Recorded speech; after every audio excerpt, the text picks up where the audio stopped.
Ok, la question s'y revient beaucoup. Comment identifier le cancer du sein, c'est-à-dire une boule qui peut devenir cancer, des boules qu'on a normalement dans les seins? C'est une question très pertinente. C'est vrai dans le sens si vous tâtez, que vous ayez accouché ou pas, vous allez ressentir qu'il y a des boules dedans. Et si vous n'avez jamais accouché, ces boules seront encore plus solides. Parce que c'est ce qu'on appelle les glandes mammaires. Ce sont les boules qui produisent le lait. Maintenant, si vous avez constaté, lorsqu'on vous dit de faire la palpation du sein, c'est-à-dire l'autopalpation, je vous dis toujours, ou tout autre professionnel sanitaire vous dit toujours de mettre la main sur la tête, d'être sous la douche ou alors d'être couché sur le dos. Mais, peu importe la position que vous occupez, il faut que votre main soit sur la tête. Parce qu'une fois que vous avez mis la main sur la tête, ces glandes mammaires-là se confondent avec le muscle de la poitrine. C'est-à-dire le muscle de la poitrine et les glandes mammaires font comme une petite fusion. Et il n'y a plus de différence entre les deux.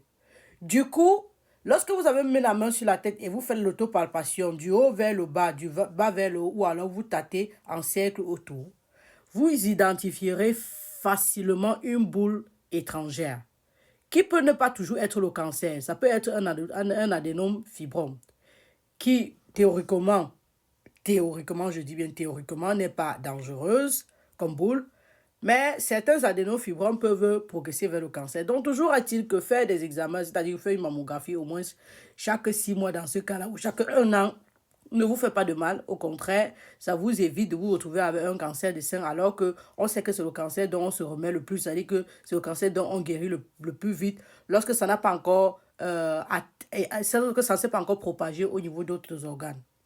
Donc, l'objectif de sensibiliser sur l'autopalpation, c'est-à-dire que vous faites cette autopalpation et vous devez le faire chaque mois, si possible chaque soir ou je ne sais pas trop quoi, mais chaque mois, c'est mieux chaque mois parce que si vous faites aujourd'hui, c'est pas que demain ça va apparaître.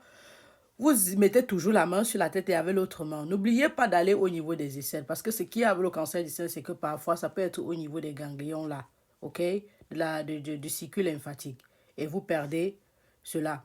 Donc, comme je disais, la stimulation ou alors l'encouragement à faire cette autopalpation des seins réside au niveau du fait que lorsqu'on découvre le cancer du sein alors qu'il est encore à l'état embryonnaire, c'est-à-dire très très jeune, c'est très facile de l'éliminer et que vous retrouvez la guérison, mais complètement. C'est vrai qu'on ne guérit pas complètement du cancer, mais avec le cancer du sein, dans ces cas-là, oui, on peut le faire.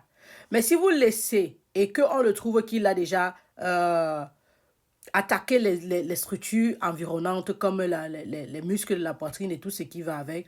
Ou alors, pire, c'est déjà aller jusqu'aux os, parce que oui, ça voyage à travers le sang ou la lymphe pour aller au niveau des os. C'est très dangereux parce qu'on peut même vous dire que non, on a géré le problème. Mais on a tellement d'hospitaux, il y a un petit qui est parti se cacher, on l'a perdu, et après il se développe et il crée tout un autre problème. On ne veut pas ce genre de problème. Vous allez me parler d'argent. Non, avant de parler d'argent, je reviens. On peut faire l'autopalpation même quand on allait. Ce n'est pas un problème. Surtout que quand on met la main sur la tête, comme je vous ai dit, ça, on identifie on identifie le mauvais grain, on vous promet.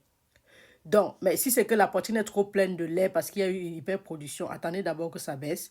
Quand l'enfant a bien tété, ça baisse et vous le faites. Vous allez vous plaindre d'argent, vous n'avez pas l'argent pour consulter un médecin à temps. Mais je vous promets que lorsque ça arrive à un autre stade, vous devrez le contacter. Ça devient plus grave. Il y a bien sûr des structures dans chaque pays qui accompagnent des malades de cancer. Allez rencontrer des personnes là-bas, suppliez, faites ce que vous voulez, mais pensez à que vous avez une belle vie et elle mérite d'être vécue. Elle mérite d'être vécue.